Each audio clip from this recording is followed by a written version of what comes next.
Assalamualaikum warahmatullahi wabarakatuh. Bismillah, alhamdulillah, wassalatu wassalamu ala rasulillah Sayyidina Muhammad bin Abdillah wa ala alihi wa sahbihi wa man wala. Hadratul Mukarram, para alim, para ulama yang kami muliakan, sahabat-sahabatku semuanya yang dirahmati Allah Subhanahu wa ta'ala. Alhamdulillah, pada kesempatan hari ini kita masih diberi kesehatan, diberi umur oleh Allah sehingga bisa menikmati indahnya dunia dengan penuh keberkahan. Mengharap mudah-mudahan kita senantiasa dalam lindungan Allah Subhanahu wa ta'ala. Juga kita berdoa dengan kalimat A'udzu billahi minasyaitonir rajim. Kita mohon perlindungan kepada Allah daripada godaan syaitan. Sahabat-sahabatku yang dirahmati Allah Subhanahu wa ta'ala, kita tentunya mendekatkan diri kepada Allah dengan mendekatkan diri kepada Rasulullah dengan bermacam-macam ibadah yang sudah kita lakukan. Namun kita tetap waspada dan kita tetap mohon perlindungan kepada Allah, karena di sekitar kita ini masih banyak daripada orang-orang yang mau membawa kepada ladang kemaksiatan, yaitu syaitan. Mari kita simak daripada sebuah kisah kepada orang yang ahli ibadah di sini digoda oleh setan yang terlaknat. Kalau boleh saya bacakan, anna abidan abadallahu mi'ata sanatin fi saumatihi wa waswasalahu asyaiton. Ada seorang ahli ibadah, dalam ibadahnya ini lama sekali. Artinya beliau seorang ahli ibadah di saumatihi, di musallahnya. Tidak tanggung-tanggung orang ini beribadah 100 tahun. Ya, namanya orang ibadah, ya selain melakukan ibadah fardu, sholat 5 waktu, dia isi dengan beberapa ibadah, membaca Al-Quran, berzikir, membaca sholawat, ya, dengan sholat sunat yang lain. Suatu ketika orang ini digoda oleh syaitan. Fanazala min sauma'atihi wa dakhala al-baldata li ziyarati aqribihi. Muncul di dalam hatinya ini ada istilahnya jenuh. Dia mau keluar daripada musallahnya. Akhirnya dia mengikuti kata hatinya, dia keluar daripada musallahnya dengan tujuan ingin menyambung sahabatnya di kota, ingin silaturahmi ke sahabatnya. Sampailah di kota dengan keluar dari musallahnya, akhirnya bertemu dengan temannya.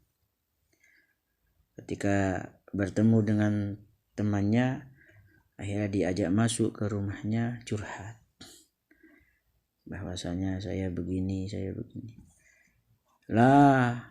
Sambutan hangat daripada seorang sahabat.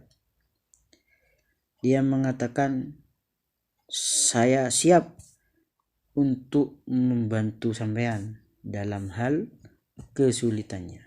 Wah, ini kan biasa ya, momen-momen sahabat itu kan memang saling mengisi ketika temannya itu ada sesuatu, ini curhat, saling membantulah istilahnya. Ya, itu wajar. Berjalan dengan beberapa hari, ternyata dia menginap di rumah temannya. Akhirnya mulai dibantu oleh temannya. Tidak terasa sahabat-sahabatku semuanya, ini orang ditolong dengan temannya ini, tidak terasa sampailah 7 bulan. Lama ya, 7 bulan. Nah, dalam hal 7 bulan ini tentunya setan yang menggoda daripada orang ahli ibadah ini sudah masuk terperangkapnya. Nah, dalam 7 bulan ini semuanya sudah ngurangi, karena sudah keluar dari musolahnya, akhirnya ikut jalan ke sana ke sini, mengurangilah semuanya. Ya, sholatnya mungkin sholat sunnahnya sudah kurang, zikirnya sudah kurang, semuanya sudah berkurang. Sudah. Setelah 7 bulan, di suatu malam orang ini bermimpi. Tengah malam tidur, pas mimpi. Perkiraan tengah malam ya, sepertiganya malam lah istilahnya. Ini mimpi, kemudian dia menjerit sekuat tenaga. Sampai-sampai temannya yang punya rumah ini terbangun. Kaget. Istrinya juga bangun. Dilihatlah, ternyata dia mimpi. Kemudian ditanyakan, sahabatnya itu ditanyakan, "Malakah? Kenapa kamu? Kok jerit-jerit seperti ini?" Dia mengatakan, "Enggak, coba hidupkan lampunya. Beri saya lampu." Sudahlah, lampu dihidupkan, kemudian berbicara. "Coba ceritakan, apa isi daripada mimpimu itu?" Dengan singkat cerita, saya melihat seorang pemuda dalam mimpi saya. Ketika saya tanyakan, "Siapa kamu?" Dia menjawab, "Ana Rasulullah. Saya Rasulullah." Siapa? Nyopir JB kan patrol. Iya. RA anu kan supir JB. Ada masalah Kreasi. saya melihat kamu itu menjauh dari Allah, menjauh dari Rasul. Kamu harus kembali ke musolahnya, maksudnya ke musolahmu, sebelum kamu meninggal dunia. Nah, ini yang menjadikan saya ini menjerit, karena dinasihati secara langsung oleh Rasulullah, kembalilah kamu ke musolah kamu sebelum kamu meninggal.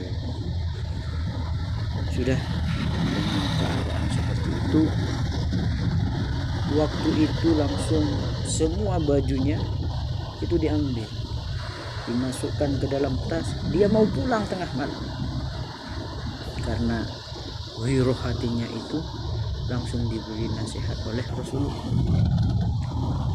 Akhirnya pamit keluarlah daripada rumah sahabatnya itu. Dia berjalan kaki pulang ke tempatnya. Memang zaman dulu ya, ini tidak naik kendaraan, jalan antara darurat kali sambil berdoa, "Wahai Tuhanku, wahai Allah, badan ini banyak aib, hati ini gelap, lisan ini penuh dengan dosa. Mohon ampun." Ini istilahnya istighfar ini ya, karena memang istighfar ini banyak faedahnya. Barang siapa yang istiqomah membaca istighfar, maka Allah akan membuka dari pintu rezeki. Nah, ini banyak hikmah lain kalau dilihat dari kitab-kitab yang saya mutolaah. Yang lebih menakjubkan, ketika dia mau masuk ke musolahnya, artinya sudah sampai, dia mau masukkan kaki, ada tulisan di dalam musolahnya itu 4 baris. Yang pertama ini kata-katanya begini, pasrahlah kamu, kalau kamu pasrah kepadaku maka aku akan mencukupimu. Itu satu. Nomor 2, pilihlah aku, kalau kamu memilih aku maka aku akan memberikan, mencukupimu. Menghadaplah kepadaku, kalau kamu menghadap kepadaku maka aku akan memberimu. Berpisahlah dengan dosamu, kalau kamu mau berpisah dengan dosamu, artinya mau tobat, maka aku akan mengampunimu. Mintalah kepadaku, kalau kamu minta kepadaku aku akan memberimu. Ini kata-kata di dalam musolahnya. Berarti ini adalah daripada kata-kata yang disuruh angan-angan. Jadi intinya kita harus tetap mendekatkan diri kepada Allah, dan kita harus tetap konsentrasi, khusyuk. Kita tetap berdoa untuk minta ampun, kita tetap berusaha doa yang terbaik. Nah, mungkin ini artinya kita tidak boleh merasa bebas ketika kita sudah nyaman di dalam satu ibadah. Kita tetap harus minta perlindungan kepada Allah Subhanahu wa taala. Sahabat-sahabatku sekalian yang dirahmati Allah Subhanahu wa taala, mungkin ini sekelumit daripada hamba atau Al-Fakir ingin menyapa sahabat-sahabatku. Salam kompak, salam sehat. Lain kali kita insyaallah berjumpa kembali lewat suara ini. Wassalamualaikum warahmatullahi wabarakatuh.